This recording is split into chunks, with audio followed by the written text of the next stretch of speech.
नमस्कार, आदाब, सत श्री अकाल, very good day, good evening, जो भी गुड हो रहा है सब कुछ गुड हो। मैं आज आपके लिए एक और लेक्चर लेकर आया हूँ, लेक्चर 5 एक्सप्रेशंस। और इसकी शुरुआत करता हूँ मैं। यस, सबसे पहले शुरुआत करता हूँ इसकी मैं यहाँ पे, what is a Python operator. और ये जो लेक्चर सीरीज़ मेरी होगी ये बात करेगा एक्सप्रेशंस की। तो एक्सप्रेशंस की बात करने से पहले मैं आपको बता दूं कि ऑपरेटर क्या होता है, फिर हम एक्सप्रेशंस पे बढ़ेंगे। तो फटाफट हाईलाइट हम लेके चलते हैं पहले एक्सप्रेशंस पे। ये एक छोटी सी हाईलाइट आपको देना चाहूँगा। एक्सप्रेशंस का फंडा क्या कह रहा है कि सिंपल सा, पहले हम देखते हैं ऑपरेटर क्या होता है, क्योंकि ऑपरेटर से ही एक्सप्रेशंस बनते हैं। तो ये क्या कह रहा है कि भाई ये पाइथन ऑपरेटर एक होता है, सिंबल है, राइट, जो ये बताता है कि भाई इंटरप्रेटर को बताएगा, क्या बताएगा, परफॉर्म करना, क्या परफॉर्म करना बताएगा, सर्टेन मैथमेटिकल लॉजिकल मैनिपुलेशन, मतलब कुछ मैथमेटिकल चीज़ें करनी है, लॉजिकल चीज़ें करनी है, जैसे कंपैरिजन करना है कि भाई ये बराबर है कि नहीं है, ये इससे बड़ा है या छोटा है या इसके बिल्कुल भी बराबर नहीं है, ये हो गया लॉजिकल। मैथमेटिकल में आपके कुछ इस प्रकार के आ गए, एडिशन करना है, सब्ट्रैक्शन करना है, मल्टीप्लिकेशन, डिवीजन, मॉड्यूलस। मॉड्यूलस क्या बताएगा, आपका रिमाइंडर बताएगा। ये फ्लोर डिवीजन, ठीक है। तो इस फ्लोर डिवीजन को भी हम आगे और देखेंगे, फ्लोर डिवीजन का फंडा क्या है इसका। और ये एक्सपोनेंशियल बहुत ही आसान है। अगर सिंगल स्टार लगाया है तो होगा मल्टीप्लिकेशन, अगर 2 स्टार लगाए हैं तो क्या होगा हमारा एक्सपोनेंशियल, x की पावर y, राइट। तो यहाँ पे अगर मैं x5 दे रहा हूँ और y इक्वल्स टू 2 दे रहा हूँ तो x plus y will be 7, x minus y will be 3। अब ये देखिए पाइथन के ऊपर देखिए शेल पे मैंने किया हुआ, देखिए मेरा शेल, मेरे पास 3.9.6 भी है एक सिस्टम के अंदर। तो इसके अंदर ऐसे दे रखा है, राइट। और इसमें अगर आप ध्यान से देखेंगे, देखिए इसमें अगर आप ध्यान से देखोगे ये 3.9.6 के ऊपर मैंने कर रखा है। कल आपको मैंने 3.10 पे भी दिखाया था। तो दोनों वर्जन्स पढ़े, 2 सिस्टम्स पे अलग अलग पढ़े हुए हैं, तो मैंने इसी के थ्रू आपको बता दिया मैंने। तो सिंपल टर्म्स में कहा जाए कि जो पाइथन है मेरा, जो ऑपरेटर है उसके, पाइथन का ऑपरेटर, वो they are use to manipulate data and variables. ये दोनों की बात करता है, डेटा वेरिएबल्स दोनों को की बात करता है। और इस प्रोग्रामिंग यूनिवर्स में, इस पूरे प्रोग्रामिंग यूनिवर्स में, चाहे सी प्लस प्लस, जावा, रूबी, पर्ल, शेल, जितनी प्रकार की लैंग्वेजेस हैं, जितनी प्रकार की प्रोग्रामिंग लैंग्वेजेस हैं, सब में मैं पूरे यूनिवर्स की बात कह रहा हूँ। ये पूरा ब्रह्मांड नहीं, ये प्रोग्रामिंग का ब्रह्मांड है। Operators represent competitions and conditional resemblance. ये कंडीशंस के ऊपर भी बात करता है और आपके कॉम्पिटिशंस के ऊपर भी करता है। तो ऑपरेटर्स आपको अच्छे से पता होना चाहिए। जो आपने सी प्लस में ऑपरेटर्स पढ़े हैं, सेम वही ऑपरेटर्स है। एक दो ऑपरेटर्स थोड़े डिफरेंट है, वो भी आके आपको एक्सप्रेशंस के माध्यम से अच्छे से बताऊंगा। तो चलिए फटाफट आगे बढ़ते हैं। तो अब बात करते हैं एक्सप्रेशन की। एक्सप्रेशन चीज़ है क्या भाई? यहाँ पर अगर मैं कहूँ तो भाई एक्सप्रेशन एक कॉम्बिनेशन है। क्या है एक्सप्रेशन? क्या है? एक कॉम्बिनेशन है। किसका कॉम्बिनेशन है? ऑपरेटर्स का। ऑपरेटर्स का भी है और ऑपरेंड का। क्या पता है ऑपरेंड? ऑपरेंड एक आप कह सकते हैं कि जिसके ऊपर ऑपरेशन किया जा रहा है वो हुआ operand, on which the operators are working, on which the operations are going to happen, those variables, those things, जो वो चीज़ है उन्हें हम क्या कहते हैं? ऑपरेंड। अगर मैं एग्जांपल दूं कि भाई a प्लस बी, तो यहाँ पे a और b मेरे ऑपरेंड हो गए, राइट। और ये जो प्लस भाई साहब है हमारे यहाँ पे बीच में, this is an operator, okay. तो a और b का ऑपरेशन चल रहा है यहाँ पर, दैट इज इंटरप्रेटेड। अब इसको इंटरप्रेट किया जाए, क्योंकि आपको मैंने कल बताया था, इंटरप्रेटर लास्ट लेक्चर में बताया था आपको इंटरप्रेटर कैसे काम करता है। आपने जो फर्स्ट लेक्चर में आपने समझा होगा इंटरप्रेटर, कंपाइलर, तो पाइथन में इंटरप्रेटर काम करता है, राइट। तो देखिए, मैं आप भूलना मत, ये पिछले लेक्चर से ही आगे कंटिन्यूशन हो रहा है। तो इंटरप्रेटेड टू प्रोड्यूस, क्या प्रोड्यूस करेगा? Some other value, yes. और हर किसी भी प्रोग्रामिंग लैंग्वेज में एक एक्सप्रेशन जो होता है, सिंपल जो एक्सप्रेशन होता है, वो इवेल्युएट होता है किसके हिसाब से? As per the precedence of its operators, operators की प्रेसिडेंस मतलब प्रायोरिटी, कौन सा ऑपरेटर पहले वैलिड होगा, कौन सा बाद में होगा, कौन सा बीच में होगा, कौन सा सबसे लास्ट में होगा, कौन सा सबसे पहले होगा। तो ये जो है ऑपरेटर्स की बात में कह रहा हूँ, ये यहाँ पे प्रेसिडेंस के तौर पे आती है। अब ये क्यों करना ज़रूरी पड़ रहा है, प्रेसिडेंस की बात क्यों आई है हमारी, क्योंकि सो दैट जिससे कि हमारा जो अगर एक से ज़्यादा ऑपरेटर्स हैं, more than one operator in an expression, ठीक है, एक से ज़्यादा है, तो उनकी जो प्रेसिडेंस होती है वो डिसाइड करती है कि कौन सा ऑपरेशन पहले परफॉर्म होगा। इतने प्रकार के एक्सप्रेशंस होते हैं भाई, जितने प्रकार के हमारे ऑपरेटर्स हैं उतने प्रकार के एक्सप्रेशंस भी हैं। Constant expressions, arithmetic expressions, integer expressions, हाँ, floating point expressions, relational expressions, logical, bitwise और कॉम्बिनेशनल। एक एक करके सबको हम बारी बारी से देखने की कोशिश करेंगे और समझेंगे कि एक्सप्रेशंस कैसे अलग होते हैं।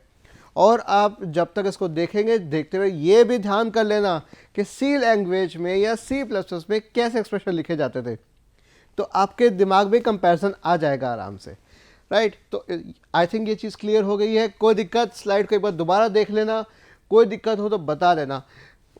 बाकी सब क्लियर है, सारा चीज़ है ना, कोई ऐसी बात तो नहीं है कि जो ना समझ में आ रही हो, मेरी पूरी कोशिश रहेगी, राइट। नेक्स्ट पहले चीज़ हमारे पास आ रही है कांस्टेंट एक्सप्रेशंस, ठीक है। तो ये ऐसे एक्सप्रेशंस होते हैं जो कि कांस्टेंट वैल्यूज़ के ऊपर ही काम करते हैं या जिनके पास कांस्टेंट वैल्यूज़ ही होती हैं। जैसे कि देखिए, ये जैसे ये कांस्टेंट है 15 + 1.3 और मैंने नेक्स्ट स्टेटमेंट बोल दिया प्रिंट x, तो आउटपुट क्या आ जाएगा 16.3, राइट। तो यहां पर मैंने कोई एक ही वेरिएबल लिया, ठीक है, सिंगल वेरिएबल लिया मैंने, और उसमें मैं दो नंबर्स को ऐड करा रहा हूं, एक इंटीजर है, ओके, और दूसरा क्या है, एक इंटीजर और दूसरा फ्लोट। मैं बताऊं आपको दोबारा, ये क्या हुआ मेरा, ये मेरा हुआ इंटीजर, राइट, और ये क्या हुआ हमारा फ्लोट। पिछले लेक्चर में आपसे मैंने एक सवाल पूछा था कि ये फ्लोटिंग पॉइंट ही क्यों कहते हैं फ्लोट नंबर्स को, why we call them floating point numbers. आगे भी इसके अंदर जवाब आएगा हमारा, आगे जो आज के हमारे आगे प्रेजेंटेशन है, आगे जो लेक्चर्स है, हम इसी पॉइंट को डिस्कस करेंगे, ठीक है। Don't worry about it, stay with me. So और इसके बाद x को हमने आउटपुट दे दिया, तो ये इंटीजर और फ्लोट की कैलकुलेशन इकट्ठी हो रही है और आउटपुट भी क्या आ रहा है मेरे पास, फ्लोट, है ना। और आगे बढ़ते हैं, देखते हैं जरा फटाफट अरिथमेटिक एक्सप्रेशंस। ये सिंपल सी बात है, जो मैंने अभी फर्स्ट स्लाइड में दिखाई थी आपको, वही सेम चीज़ है, कोई फर्क नहीं है। अरिथमेटिक एक्सप्रेशन इज क्या है, एक कॉम्बिनेशन है किसका, न्यूमेरिक वैल्यूज का। आपने लास्ट लेक्चर में पढ़ा होगा कि डेटा टाइप्स कितने प्रकार के हैं, तो उसमें न्यूमेरिक डेटा टाइप्स भी आ रहे थे, राइट। तो वो न्यूमेरिक वैल्यूज जो थी उनके ऑपरेटर्स, राइट, उनके ऑपरेटर्स, फिर और कुछ कुछ कई बार हमारे होते हैं पैरेंथेसिस भी होते हैं। यहां से मैं ये रेस कर दिया और फिर टिप, ठीक है। और समटाइम्स ये जो पैरेंथेसिस है, कई बार जो ये कुछ पैरेंथेसिस, न्यूमेरिक वैल्यूज और ऑपरेटर्स, इनका पूरा एक कॉम्बिनेशन, जो इकट्ठा जो समूह है, जो कॉम्बिनेशन बन के आ रहा है आपके सामने, उसे हम क्या कहते हैं, अरिथमेटिक एक्सप्रेशन। अब इसका जो रिजल्ट होगा, इस टाइप के एक्सप्रेशन का जो रिजल्ट होता है हमारा, right, it's also a numeric value. इस टाइप से जो आपका आंसर आता है, ये भी एक न्यूमेरिक वैल्यू है। जो दो ऑपरेटर्स होते हैं use in these expressions are arithmetic operators. जो ऑपरेटर इस्तेमाल होंगे वो अरिथमेटिक ऑपरेटर्स ही होंगे, तभी इनका नाम क्या पड़ा है, अरिथमेटिक एक्सप्रेशंस। दोबारा सुन लीजिए, अरिथमेटिक एक्सप्रेशंस क्या होते हैं, एक कॉम्बिनेशन है किसका, न्यूमेरिक वैल्यूज का, ऑपरेटर्स का, और कुछ केसेस में पैरेंथेसिस ब्रैकेट्स भी आ जाते हैं, ठीक है। और ये ऑपरेटर्स, इनको क्या कहा जाता है, ये कौन से ऑपरेटर्स हैं, अरिथमेटिक ऑपरेटर्स कहे जाते हैं। तभी इन एक्सप्रेशंस का नाम क्या बना है, अरिथमेटिक एक्सप्रेशंस। बहुत इंपॉर्टेंट बात बता रहा हूं, ध्यान से सुन लीजिएगा। रिपीट करना है, रिपीट भी कर दूंगा। कौन से एक्सप्रेशन और कौन से ऑपरेटर्स होते हैं आपके, एडिशन, सब्ट्रैक्शन एक्सेट्रा, जो हमने पहली स्लाइड में देखे थे। देखिए ध्यान से, ये मेरा क्या हो रहा है, एडिशन हो रहा है। ये मेरा क्या हो रहा है, सब्ट्रैक्शन, मल्टीप्लिकेशन, डिवीजन, फ्लोर या इंटीजर डिवीजन, रिमाइंडर और एक्सपोनेंशिएशन। ये मैंने आपको मॉडुलस ऑपरेटर कहा था, ये ऑपरेटर क्या हुआ, देखिए मैं यहां पर लिख देता हूं।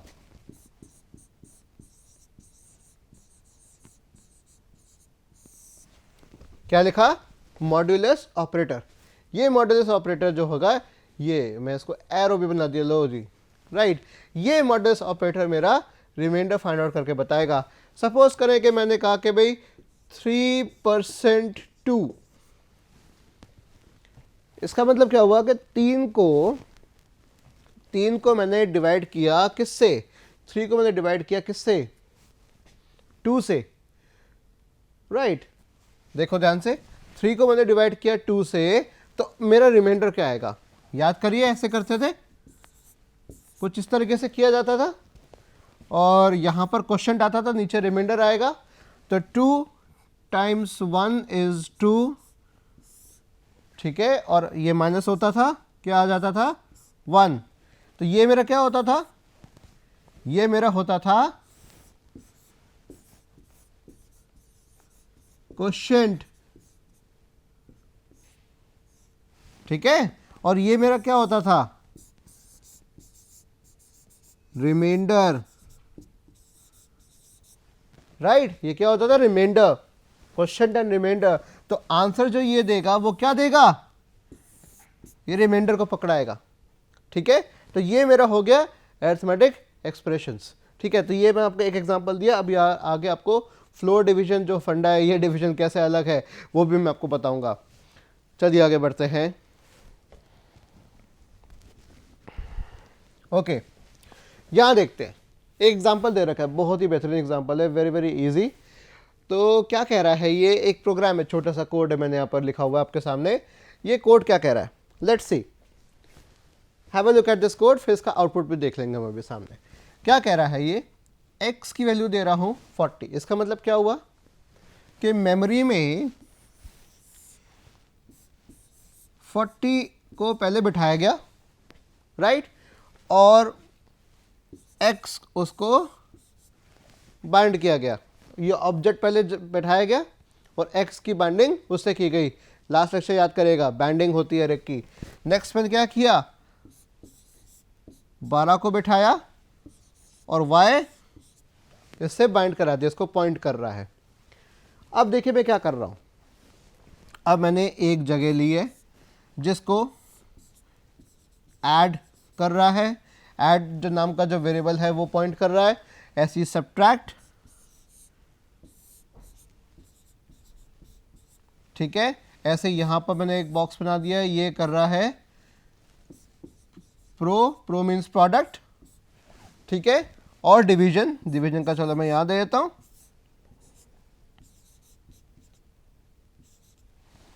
ठीक है, डिवीजन।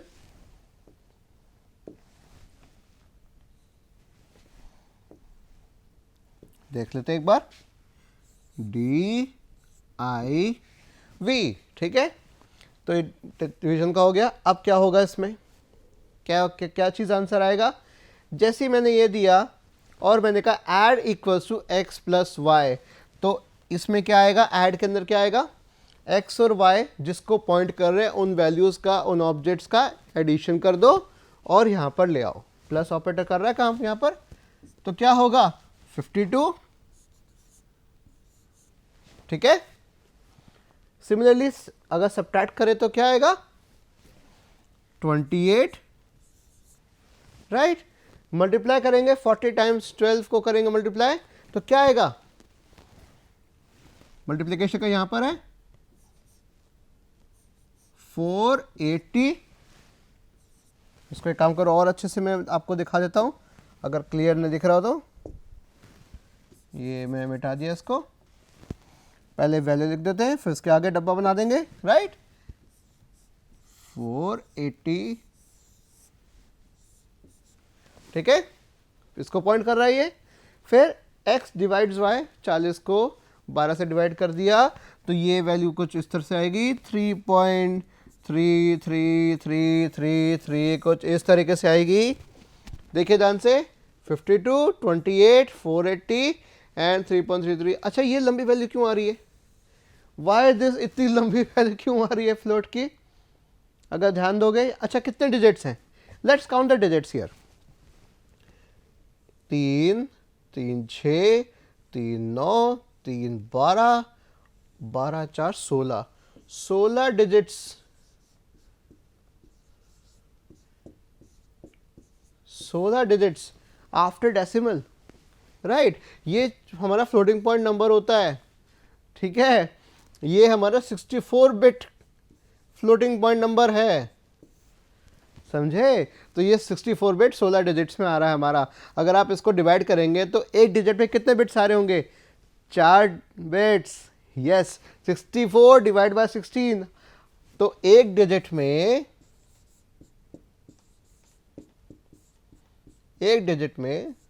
राइट, एक डिजिट में कितने बिट्स दिखाएगा? 4 बिट्स, ठीक है। ये आई थिंक ये चीज अब आपको क्लियर होगी। एक एग्जांपल से आपको सारा समझा दिया, आपको रिकॉल भी करा दिया कि मेमोरी में पहले वैल्यू स्टोर हो रही है एज ऑब्जेक्ट, फिर एक्स और वाई जो वेरिएबल के नाम है, ये ऐड, सब, प्रो, डिव, ये नाम है, तो इनका असाइन किया जा रहा है उनको। Are we clear on this? चलिए आगे बढ़ते हैं। अब बात करते हैं इंटीजर एक्सप्रेशंस की, ठीक है। नाम में पता लग रहा है भाई इंटीजर एक्सप्रेशंस हैं, कि इंटीजर के रिलेटेड बात करेगा। यहाँ पे मेरे पास देखिए, ये हमने किया था टाइप कास्टिंग, याद है? ये एक्सप्लिसिट टाइप कास्टिंग है, देखिए। तो इंट नाम का मैंने एक फंक्शन के तौर पे यूज़ किया एज, ये क्या है मेरा, sorry, explicit type casting, not implicit, explicit type casting. अच्छा, टाइप कास्टिंग को हम दूसरी भाषा में और शब्द में क्या क्या कहते हैं इसको? टाइप कन्वर्जन भी कह सकते हैं इसको,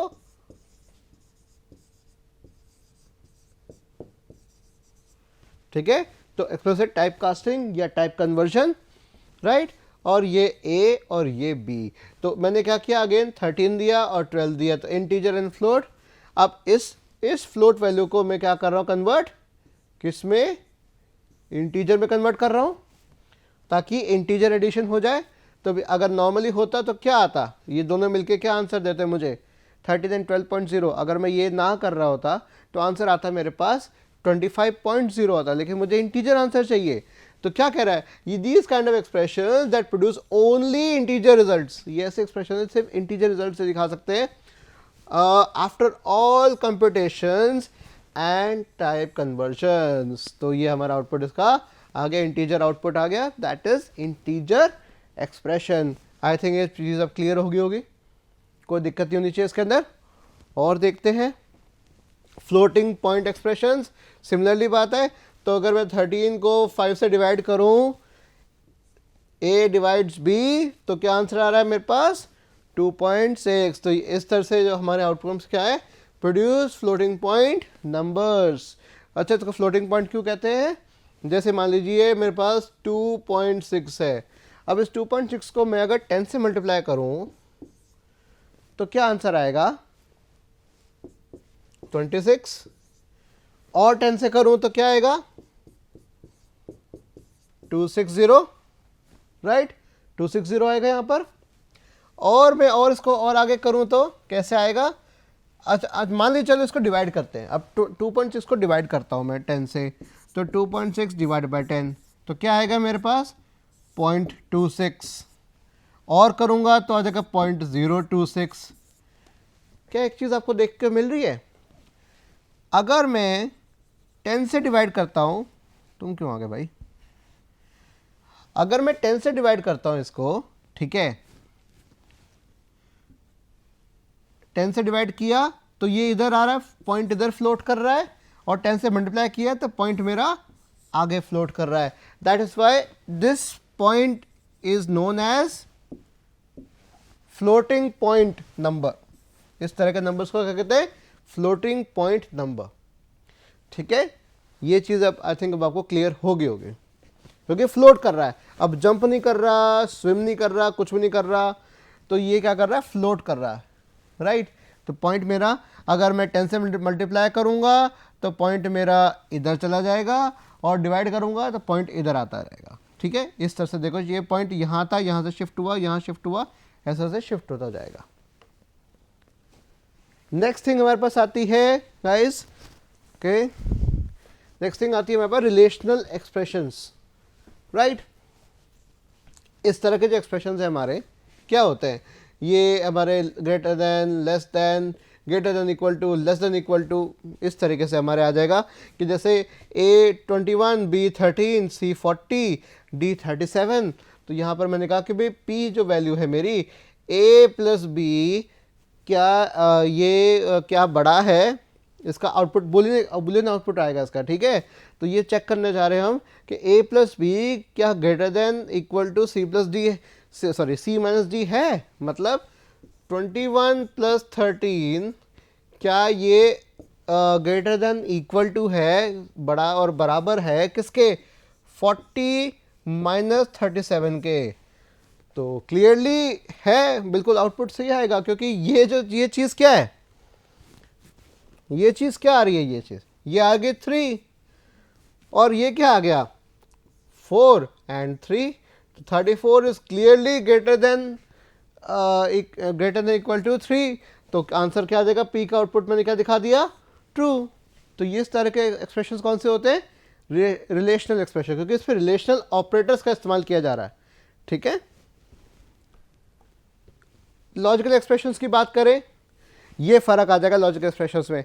आप सी लैंग्वेज में अगर आप कर रहे होंगे तो सी लैंग्वेज के अंदर आपके पास ये आते और इस तरह से आता है, या फिर ऐसे आता है.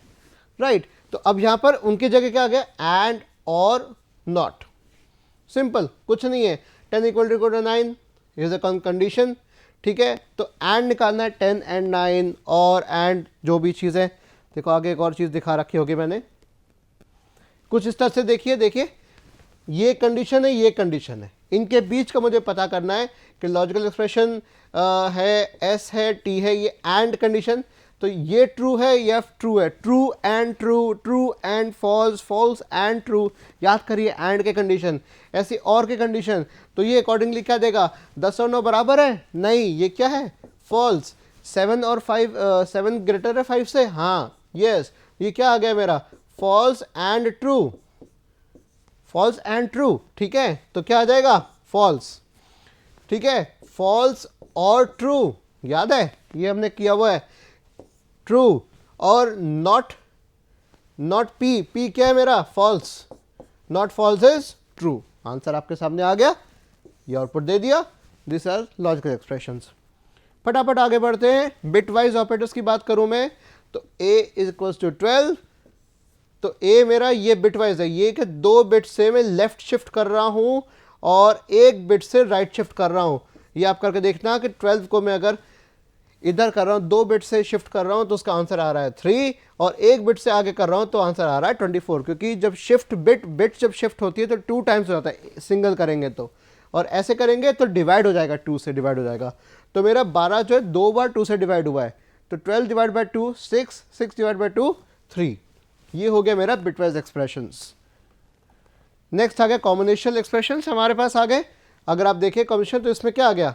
a प्लस, अब ये हमारा कौन सा अरिथमेटिक ऑपरेटर प्लस बिटवाइज, ये हो गया हमारा कॉम्बिनेशनल एक्सप्रेशंस. तो इस तरीके से हमारा आउटपुट आ जाएगा. ये 16, ठीक है, ये 16 है, ये 12 है. 12 को 1 से शिफ्ट किया, 1 से अगर मैंने लेफ्ट शिफ्ट किया तो ये डिवाइड हो जाएगा. ठीक है, मतलब डिवाइड हो जाएगा, ये डिवाइड बाई 2 हो जाएगा. अगर बिट लेफ्ट किया तो 6 प्लस 16 22. राइट. ऑपरेटर प्रेसिडेंस को एक बार फटाफट देख लेते हैं जो मैं बता रहा हूँ. ऑपरेटर्स ये आपके पैरेंथेसिस पहले आती है, फिर एक्सपोनेंशियल टॉप पे आता है, फिर यूनरी ऑपरेटर्स आते हैं, मल्टीप्लाई, डिवाइड, ये सब चीज़ें आती है। सबसे लास्ट में जो आता है वो आता है आपका लॉजिकल ऑपरेटर्स। अगर एक एक्सप्रेशन में बहुत सारे इस तरह से ऑपरेटर्स हैं तो पहले प्रायोरिटी इसको मिलेगी और इस तरह से उसके बाद इसके बाद इसके बाद, ये प्रायोरिटी है। प्रेसिडेंस मतलब प्रायोरिटी हो गई। इस टेबल को एक बार ध्यान से देख लें तो आपको क्लियरली समझ में आ जाएगा क्या मैं कहने की कोशिश कर रहा हूँ, राइट। ये बहुत ईजी है ये चीज़। और इस तरह से देखो मैंने यहाँ पर दिखा भी रखा, अगर आप ध्यान से देखेंगे तो यहाँ पर ये किसकी प्रायोरिटी पहले होगी, तो ऑब्वियसली पहले ये आ रहा है, फिर ये आ रहा है, इस तरीके से आ रहा है, राइट। तो based on the priority output निकाल के देखा पाइथन अपने हिसाब से। So thank you guys for listening to my lecture right now. मज़ा आया होगा, समझ में आया होगा, ग्रेट।